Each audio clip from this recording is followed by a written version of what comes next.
Hello students, मैं DK Agnihotri आज hydrogen bonding के बारे में आपको बताने जा रहा हूँ।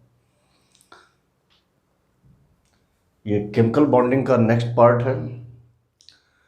एक्चुअली में हाइड्रोजन बॉन्ड विद्युत स्थैतिक आकर्षण बल है। यह एक विद्युत स्थैतिक आकर्षण बल है। किसके बीच?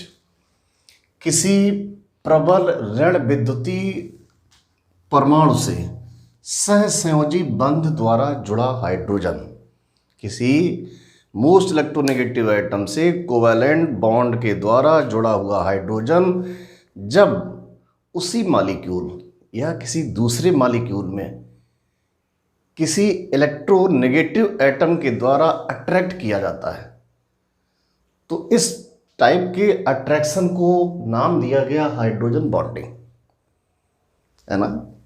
फिर एक बार देखिए, फॉर एग्जाम्पल ये वाटर मॉलिक्यूल है।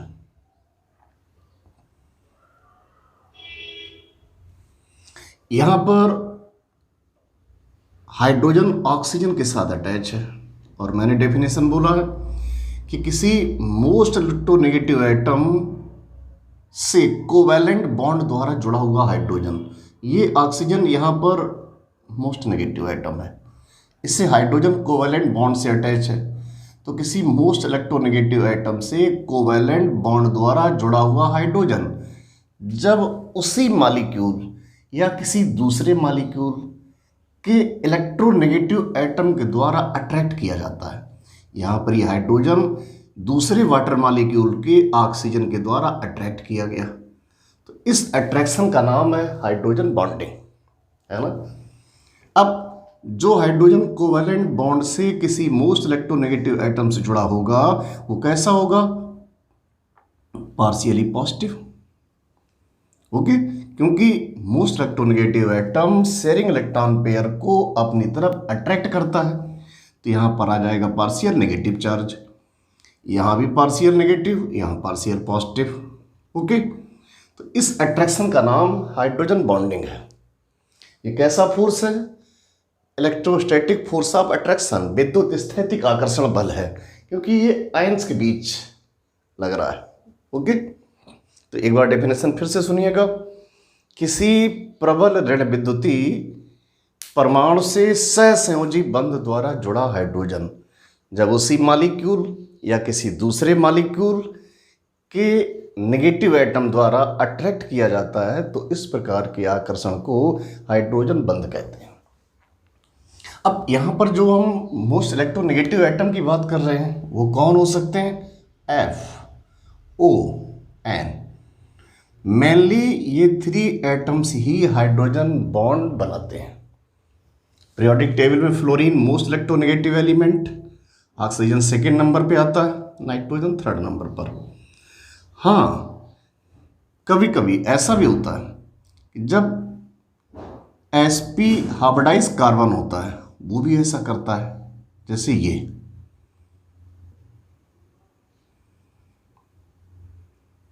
sp हाइब्रिडाइज कार्बन है, ये भी ऐसा करेंगे, ये भी हाइड्रोजन बॉन्ड फॉर्मेशन में पार्टिसिपेट कर लेता है ना। बट इन जनरल अधिकांशतः ये 3 एटम्स ही हाइड्रोजन बॉन्ड बनाएंगे, FON, फोन। ओके, डेफिनेशन हुआ।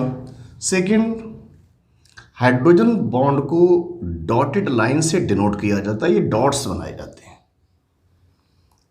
है ना। ये हुआ हाइड्रोजन बंध का संकेत। इसको रिप्रेजेंट करने के लिए डॉटेड हाइड्रोजन बॉन्ड का जो कंसेप्ट था वो सबसे पहले किसने प्रपोज किया? लैटिमर एंड रूडबॉस, है ना, डिस्कवरर भी कहा जा सकता है। तो डेफिनेशन क्लियर हुआ, सिंबल ये था और ये इसके डिस्कवरर रहे हाइड्रोजन बॉन्डिंग के। ओके,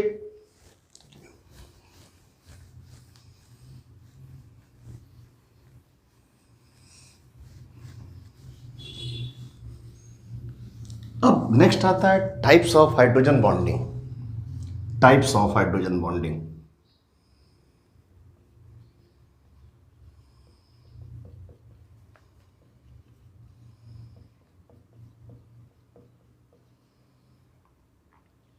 हाइड्रोजन बॉन्डिंग को 2 पार्ट्स में डिवाइड किया गया है। इट मीन्स ये 2 प्रकार का होता है हाइड्रोजन बॉन्ड। कौन?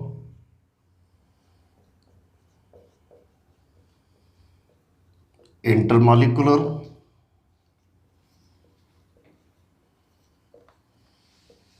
हाइड्रोजन बॉन्डिंग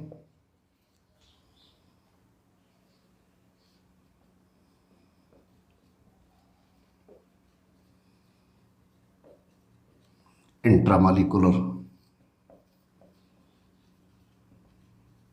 हाइड्रोजन बॉन्डिंग, है ना।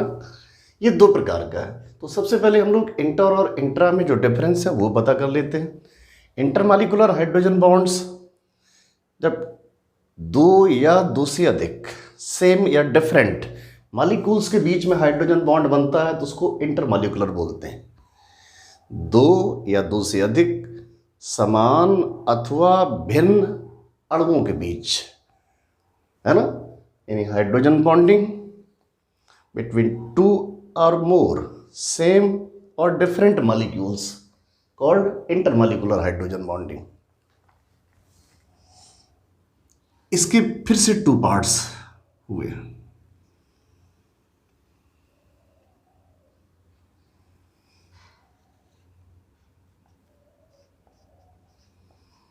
होमो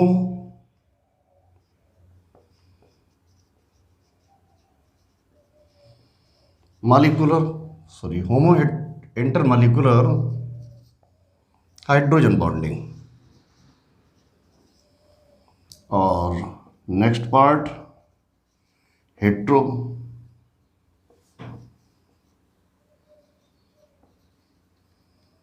इंटरमॉलिक्यूलर हाइड्रोजन बॉन्डिंग।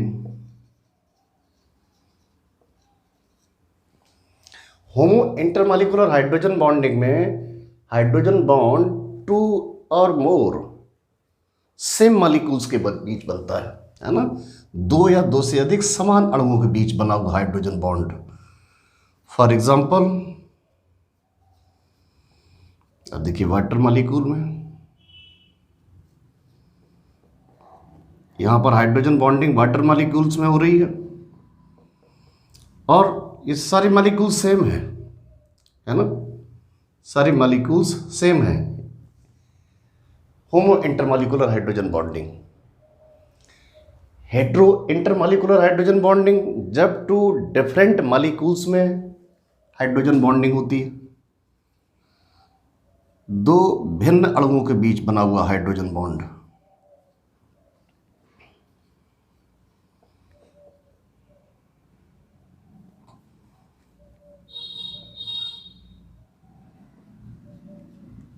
अब देखिए यहां पर एक मॉलिक्यूल ये अल्कोहल का है और दूसरा मॉलिक्यूल वाटर का है। Hetero intermolecular hydrogen bonding, homo intermolecular hydrogen bonding. Okay, अब नेक्स्ट आता है इंट्रामॉलिक्यूलर हाइड्रोजन बॉन्डिंग। जब हाइड्रोजन बॉन्ड एक ही मॉलिक्यूल में बनता है, एक ही मॉलिक्यूल में, है ना, तो उसको इंट्रामॉलिक्यूलर नाम दिया गया है। एक ही मॉलिक्यूल में, ये मोस्टली ऑर्गेनिक कंपाउंड्स में होता है, मोस्टली, है ना। मैक्सिमम केसेस इसके ऑर्गेनिक में ही मिलते हैं, इनऑर्गेनिक में रेयर। फॉर एग्जांपल,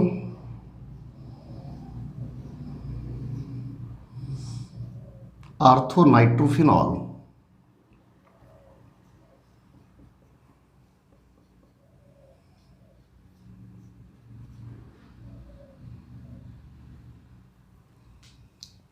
ये इंट्रामॉलिक्यूलर हाइड्रोजन बॉन्ड है। ये पूरा मॉलिक्यूल एक ही है, आर्थो नाइट्रोफिनॉल। ओके, तो हाइड्रोजन बॉन्डिंग के लिए जो क्लासिफिकेशन था क्लियर हुआ ना। 2 टाइप्स का होता है, intermolecular hydrogen bonding and intramolecular. Intermolecular hydrogen bonding में हाइड्रोजन बॉन्ड 2 और मोर सेम और डिफरेंट मॉलिक्यूल्स के बीच बनता है, यानी 2 सेम मॉलिक्यूल्स के बीच, 2 से ज़्यादा भी हो सकते हैं, या 2 डिफरेंट मॉलिक्यूल्स के बीच ज़्यादा हो सकते हैं। इनका मिनिमम नंबर है 2, मैक्सिमम कोई लिमिट नहीं है ना। वाटर ड्रॉप्स में कितने मिलियंस मॉलिक्यूल होते हैं वाटर के, एसोसिएटेड पोजीशन में रहते हैं, बल्कि हाइड्रोजन बॉन्डिंग के कारण ही वाटर हम लोगों को यूज़ करने लायक उपलब्ध है। ओके। इंट्रामॉलिक्यूलर हाइड्रोजन बॉन्डिंग में हाइड्रोजन बॉन्ड एक ही मॉलिक्यूल में बनता है। जब हाइड्रोजन बॉन्ड एक मॉलिक्यूल में, उसी मॉलिक्यूल में बन रहा हो, यानी उसी मॉलिक्यूल का इलेक्ट्रोनेगेटिव एटम है और उसी मॉलिक्यूल में हाइड्रोजन किसी अदर इलेक्ट्रोनेगेटिव एटम के साथ अटैच है, यहाँ पर जो अट्रैक्शन हुआ उसको नाम दिया गया इंट्रामॉलिक्यूलर। ओके। नेक्स्ट पॉइंट है इसका strength of hydrogen bonding.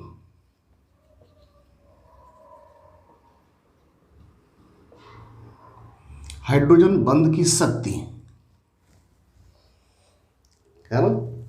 Number 1,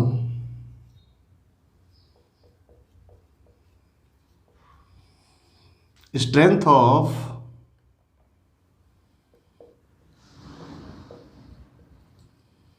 hydrogen bond directly proportional, यानी जो हाइड्रोजन कोवैलेंट बॉन्ड के साथ किसी इलेक्ट्रोनेगेटिव एटम से अटैच होता है तो हाइड्रोजन बॉन्ड का जो स्ट्रेंथ होता है वो सबसे पहले उस एटम की नेगेटिविटी पर डिपेंड करता है।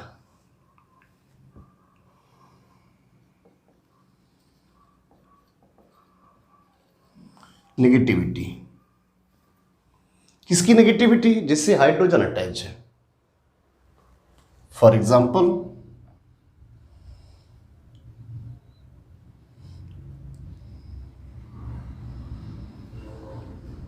यहाँ हाइड्रोजन बॉन्ड फॉर्मेशन में नाइट्रोजन पार्टिसिपेट कर रहा है। देखिए, नाइट्रोजन और हाइड्रोजन के बीच, यहाँ पर ऑक्सीजन और हाइड्रोजन के बीच, यहाँ फ्लोरीन और हाइड्रोजन के बीच।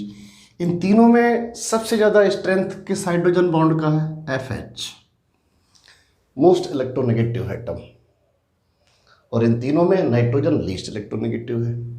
तो हाइड्रोजन बंध की अगर शक्ति निकालनी है तो सबसे पहले हम जो एटम हाइड्रोजन बॉन्ड फॉर्मेशन में पार्टिसिपेट कर रहा है उसकी नेगेटिविटी देखते हैं। साइज भी देखा जा सकता है, directly proportional to negativity of atom take part in hydrogen bond formation. Otherwise size भी लिया जा सकता है inversely proportional to size. Next, hydrogen bond की एनर्जी है ना, एक्चुअली में ये वीकर बॉन्ड है, वीकर बॉन्ड है। ये आयनिक कंपाउंड्स में नहीं होता है, पोलर कोवैलेंट मॉलिक्यूल्स में ही ये बॉन्ड मिलता है। इसकी एनर्जी 2 से 10 किलो कैलोरी पर मोल होती है। इसको ब्रेक करने के लिए ये एनर्जी, अब 2 से 10 ये एक रेंज है, यानी स्ट्रॉन्गेस्ट है तो 10 और वीकेस्ट है तो 2 से 10 किलो कैलोरी तक है ना एनर्जी देने पर ये बॉन्ड ब्रेक होने लगता है। ओके। एक कंपाउंड है KHF2। KHF2 हालांकि ये आयनिक कंपाउंड है, लेकिन अगर इसको निकाल देते हैं जो बचता है पार्ट रिमेनिंग, इसमें हाइड्रोजन बॉन्डिंग होगी, स्ट्रॉन्गेस्ट हाइड्रोजन बॉन्ड। इसकी bond energy about 27 kilo calorie पर मोल तक होती है, यानी इसकी स्ट्रेंथ बहुत ज़्यादा है। HF2 में जो हाइड्रोजन बॉन्डिंग होगी उसका स्ट्रेंथ बहुत ज़्यादा है, 27। Next point, applications of hydrogen bond.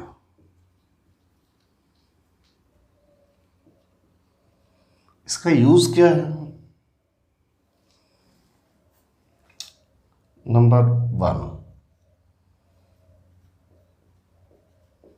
Solubility, विलेयता।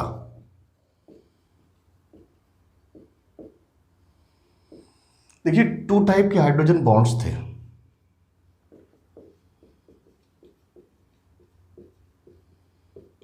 Intermolecular and intramolecular.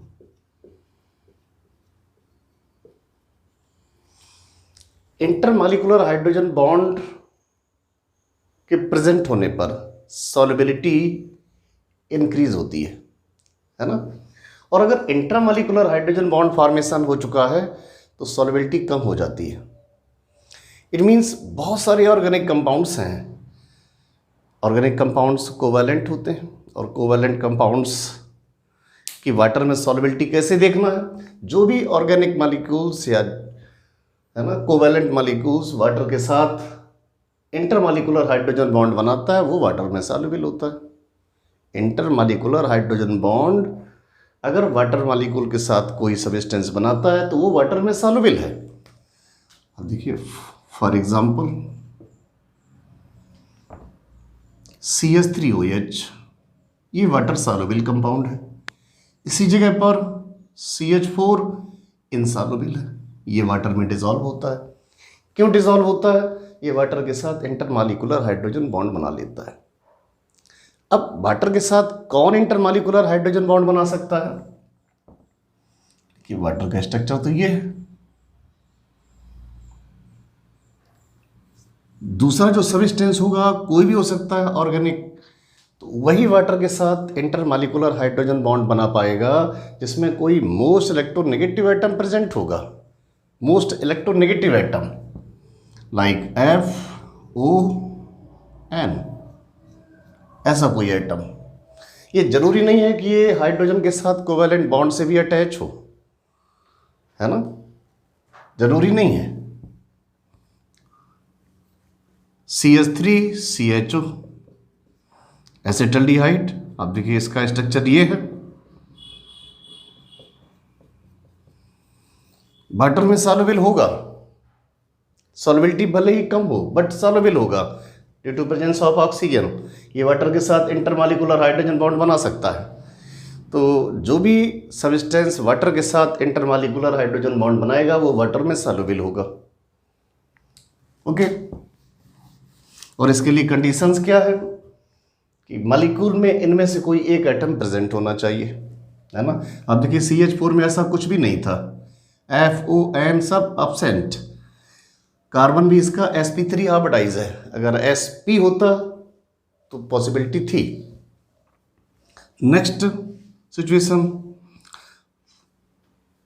CH3OH, C2H5OH, C3H7OH, ये तीनों ही मॉलिक्यूल्स वाटर के साथ इंटरमॉलिक्यूलर हाइड्रोजन बॉन्ड बना सकते हैं, यानी तीनों ही soluble, but CH3OH most soluble और C3H7OH least soluble in these three. क्यों? देखिए CH3OH में एल्किल ग्रुप CH3 है, alkyl group electron repelling group होता है, तो इलेक्ट्रॉन रिपेलिंग पावर CH3 का C2H5 और C3H7 दोनों से कम आ रहा है। यहाँ हाइड्रोजन बॉन्ड फॉर्मेशन के चांसेस ज़्यादा हैं, इजी वे में बनेगा, जल्दी बनेगा, इसलिए ज़्यादा डिसॉल्व होगा। जैसे जैसे एल्किल ग्रुप का साइज इंक्रीज होगा सॉल्युबिलिटी डिक्रीज होती जाएगी। ओके, सेकेंड, अगर इंट्रामॉलिक्यूलर हाइड्रोजन बॉन्ड प्रेजेंट है तो सॉल्युबिलिटी डिक्रीज हो जाएगी। For example ऑर्थोहाइड्रोक्सी benzaldehyde. अब देखिए यहाँ पर ये मॉलिक्यूल पहले से हाइड्रोजन बॉन्ड बना चुका है ना। अब इसकी सॉल्युबिलिटी कम हो गई, यहाँ सॉल्युबिलिटी इंक्रीज होती इंटरमॉलिक्यूलर से, और इंट्रामॉलिक्यूलर होने पर सॉल्युबिलिटी कम हो जाती है, क्योंकि अब यहाँ पर कोई भी ग्रुप हाइड्रोजन बॉन्ड फॉर्मेशन के लिए फ्री नहीं है। कोई भी ग्रुप, कोई भी एटम अवेलेबल नहीं है, ये ऑलरेडी पहले से साइक्लिक स्ट्रक्चर बना चुका है। तो इंट्रामॉलिक्यूलर हाइड्रोजन बॉन्ड प्रेजेंट होने पर सॉल्युबिलिटी डिक्रीज होगी, और इंटरमॉलिक्यूलर बॉन्ड फॉर्मेशन अगर हो सकता है वाटर के साथ तो सॉल्युबिलिटी इंक्रीज होगी। और कब हो सकता है? जब गिवन सब्सटेंस में, गिवन कंपाउंड में कोई नेगेटिव एटम प्रेजेंट हो, एल्किल ग्रुप का साइज भी छोटा हो। बहुत ज़्यादा साइज हो जाने पर सॉल्युबिलिटी अपने आप, भले ये एटम प्रेजेंट बने रहें कोई फर्क नहीं पड़ता, सॉल्युबिलिटी कम हो जाएगी या इनसॉल्युबल भी हो सकता है। Okay, next factor, next application क्या है इसका?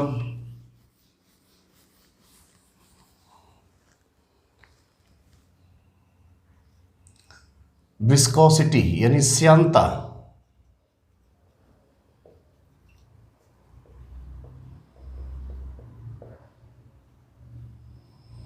Directly proportional to the strength of hydrogen bond.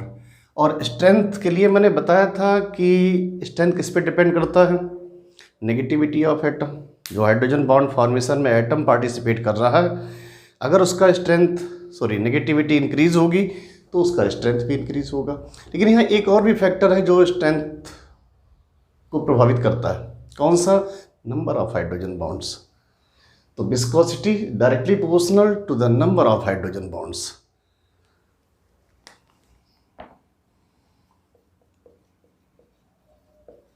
Strength है ना, और स्ट्रेंथ किस पर जाएगा, number of hydrogen bonds. Number of hydrogen bonds increase होगा, विस्कोसिटी भी इंक्रीज हो जाएगी, श्यानता भी इंक्रीज हो जाएगी। For example C2H5OH ethyl alcohol, next CHOH CH2OH, ये ग्लिसरॉल, ये एथिल अल्कोहल। यहाँ ग्लिसरॉल की विस्कोसिटी ज़्यादा होगी, क्यों, इसमें 3 OH ग्रुप्स हैं जो हाइड्रोजन बॉन्ड फॉर्मेशन में पार्टिसिपेट करेंगे, यानी नंबर ऑफ हाइड्रोजन बॉन्ड्स ज़्यादा होगा। और ऐसा हम सब लोगों ने बहुत करीबी से देखा है, ग्लिसरीन को देखा है कितना गाढ़ा होता है, विस्कोसिटी ज़्यादा है। और अल्कोहल ये कितना डाइल्यूट होता है, पतला होता है, इसकी विस्कोसिटी कम है। Next application, surface tension.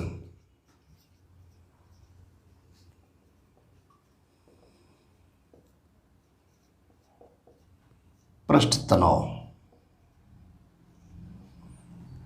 ये कैसे हाइड्रोजन बॉन्ड के द्वारा प्रभावित होता है,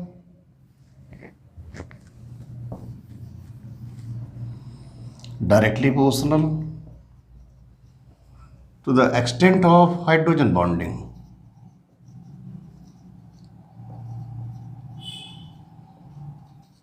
यहां पर भी कहा जा सकता है, जैसे एक्सटेंट बोला है, यहां पर भी आप स्ट्रेंथ की जगह एक्सटेंट यूज कर सकते हैं, एक्सटेंट ऑफ हाइड्रोजन बॉन्डिंग।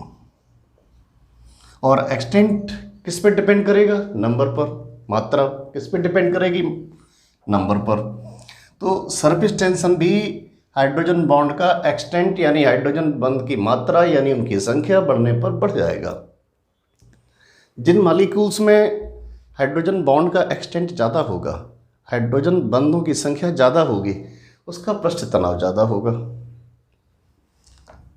अभी जैसे हम लोगों ने एग्जांपल देखा था अल्कोहल और ग्लिसरॉल, यहाँ पर भी सेम एग्जांपल रिपीट कर सकते हैं।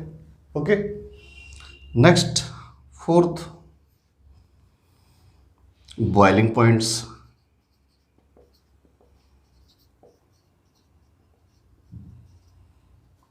क्वथनांक,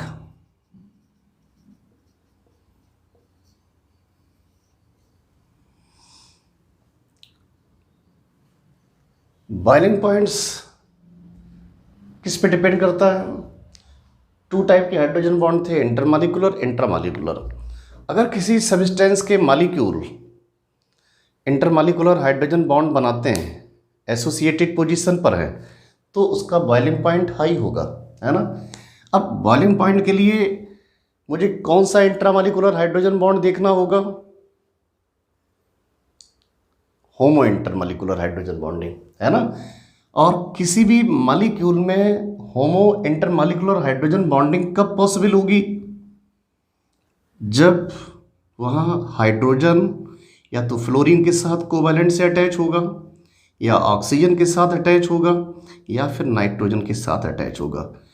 होमो इंटरमॉलिक्यूलर हाइड्रोजन बॉन्डिंग तब पॉसिबल हो सकती है जब इनमें से कोई सिचुएशन प्रेजेंट हो। ओके, और बॉइलिंग पॉइंट होमो इंटरमॉलिक्यूलर हाइड्रोजन बॉन्डिंग से ही प्रभावित होता है। तो बॉइलिंग पॉइंट्स किस पे डिपेंड हुआ, homo intermolecular hydrogen bonding. For example H2O, H2S, इन दोनों में किसका बॉइलिंग पॉइंट हाई है, भले ही इसका मॉलिक्यूलर वेट ज़्यादा हो, मोलर मास ज़्यादा है, बट बॉइलिंग पॉइंट H2O का ज़्यादा है। क्यों, due to presence of homo intermolecular hydrogen bonding. Water molecules hydrogen bond के द्वारा जुड़े हुए हैं एसोसिएटेड पोजीशन में, यहाँ हाइड्रोजन बॉन्ड फॉर्मेशन नहीं हो पा रहा है, NH3 PH3। अब देखिए NH3 का बॉइलिंग पॉइंट ज़्यादा होगा, क्यों? ये इंटरमॉलिक्यूलर हाइड्रोजन बॉन्ड बनाएगा, यहाँ नाइट्रोजन के साथ हाइड्रोजन अटैच है कोवैलेंट बॉन्ड से। HF HCl, HF का ज़्यादा होगा। CH3OH and acetone. आप देखिएगा यहाँ पर मॉलिक्यूलर मास एसीटोन का बहुत ज़्यादा है, मेथिल अल्कोहल कम है, इसके बावजूद बॉइलिंग पॉइंट किसका ज़्यादा होगा? मेथिल अल्कोहल का। क्यों ज़्यादा होगा? देखिए, मेथिल अल्कोहल CH3OH, यहाँ फंक्शनल ग्रुप OH है, यानी ऑक्सीजन के साथ हाइड्रोजन कोवैलेंट बॉन्ड से अटैच है। बट एसीटोन में ऑक्सीजन तो है, लेकिन उसके साथ हाइड्रोजन अटैच नहीं है, CO ग्रुप है। अगर यहाँ टाटोमेरिज्म से OH ग्रुप आएगा भी तो वो परमानेंट नहीं आने वाला, परमानेंट नहीं आने वाला है ना, बट ये परमानेंट रहेगा, तो इसलिए बॉइलिंग पॉइंट इसका हाई होगा। तो यहाँ से हम बॉइलिंग पॉइंट भी डिसाइड कर सकते हैं हाइड्रोजन बॉन्डिंग के हेल्प से।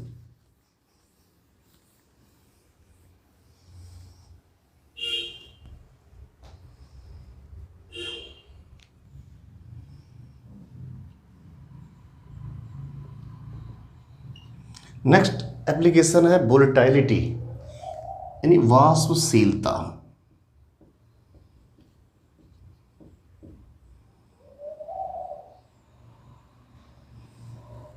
ये किस पर डिपेंड करती है? देखिए, टू टाइप के हाइड्रोजन बॉन्ड से इंटरमॉलिक्यूलर, इंट्रामॉलिक्यूलर। जो इंट्रामॉलिक्यूलर हाइड्रोजन बॉन्डेड मॉलिक्यूल्स होंगे उनका वोलेटाइल करेक्टर ज़्यादा होगा, इट मीन्स इजिली वाष्पशील होंगे, आसानी के साथ वाष्पशील होंगे। देखिए, हमें लोग यहाँ टू कंपाउंड्स लेते हैं, एक आर्थो नाइट्रोफिनॉल, सेकेंड पैरानाइट्रोफिनॉल। इन दोनों में क्या डिफरेंस है? यहाँ पर फंक्शनल ग्रुप्स आर्थो पोजीशन पर हैं, इट मीन्स यहाँ जो बॉन्डिंग होगी वो क्या होगी? इंट्रामॉलिक्यूलर। और यहाँ जो बॉन्डिंग होगी वो इंटरमॉलिक्यूलर। दोनों में अगर वोलेटाइल करेक्टर जानना है तो किसका ज़्यादा होगा?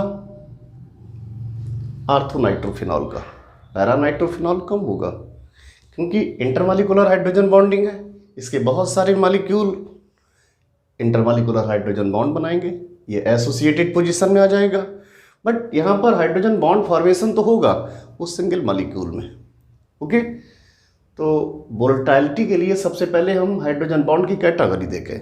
अगर इंटरमॉलिक्यूलर हाइड्रोजन बॉन्ड है और सेकंड में इंट्रामॉलिक्यूलर है अदर सब्सटेंस में, तो इंट्रामॉलिक्यूलर हाइड्रोजन बॉन्डेड सब्सटेंस मोर वोलेटाइल होगा and intermolecular hydrogen bonded substance less volatile होगा।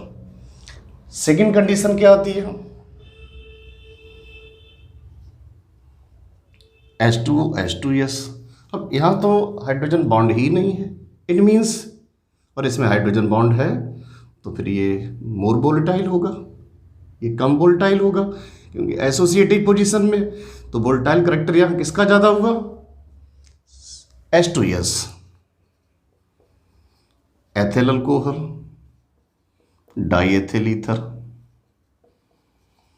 यहाँ पर इंटरमॉलिक्यूलर हाइड्रोजन बॉन्डिंग होगी? नहीं होगी, दोनों ही वोलेटाइल, बट दोनों में किसका वोलेटाइल करेक्टर स्ट्रांग होगा? डाईएथिल ईथर का। तो इससे हम वोलेटाइल नेचर भी फाइंड कर सकते हैं। वोलेटाइल यानी वाष्पशीलता, कौन सा सब्सटेंस ज़्यादा वाष्पशील है, यानी अगर दो सब्सटेंस दिए हैं तो उसमें इंट्रामॉलिक्यूलर हाइड्रोजन बॉन्डेड सब्सटेंस मोर वोलेटाइल होगा। ओके, नेक्स्ट एप्लीकेशन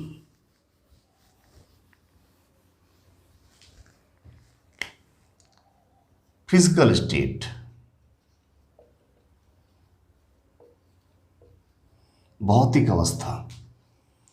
अगर कोई compound intermolecular hydrogen bond formation करता है तो वो लिक्विड स्टेट में रहता है, नहीं करता है गैसियस स्टेट में चला जाता है।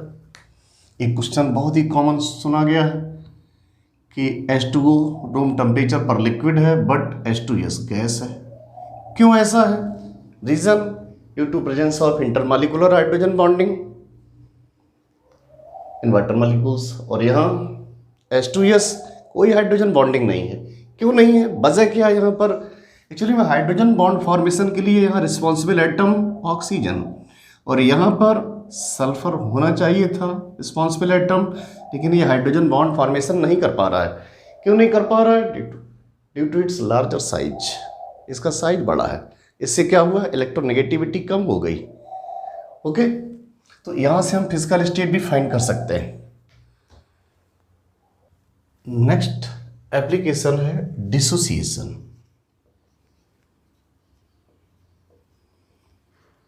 वियोजन। अब देखिए HF जब वाटर में डिसॉल्व किया जाता है तो ये किस में ब्रेक होता है? HF2 and H plus. But HCl को अगर हम वाटर में डिसोसिएट करते हैं, डिसॉल्व करते हैं, तो ये किस में ब्रेक होता है? Cl minus H plus. HF में ऐसा क्यों हुआ? इसलिए क्योंकि HF में फ्लोरीन के साथ हाइड्रोजन अटैच है। फ्लोरीन हाइड्रोजन बॉन्ड फॉर्मेशन में पार्टिसिपेट कर लेता है, ये डाइमर बना लेता है H2F2, लेकिन HCl डाइमर नहीं बनाता है, H2Cl2 नहीं बनता है, बट ये बनता है। तो जब ये आयनाइज होता है तो HF2 and H plus break होता है, लेकिन HCl जब डिसोसिएट होता है तो ये H प्लस Cl माइनस में डिसोसिएट होता है ना। यही रीज़न है कि KHF2 तो बनता है बट KHCl2 नहीं बन पाता है। क्यों नहीं बन पाता है? क्योंकि H2Cl2 बनता ही नहीं है, ये एसोसिएट होता ही नहीं है, हाइड्रोजन बॉन्डिंग होती नहीं, डाइमर बनाता नहीं, है ना, इसलिए। ओके,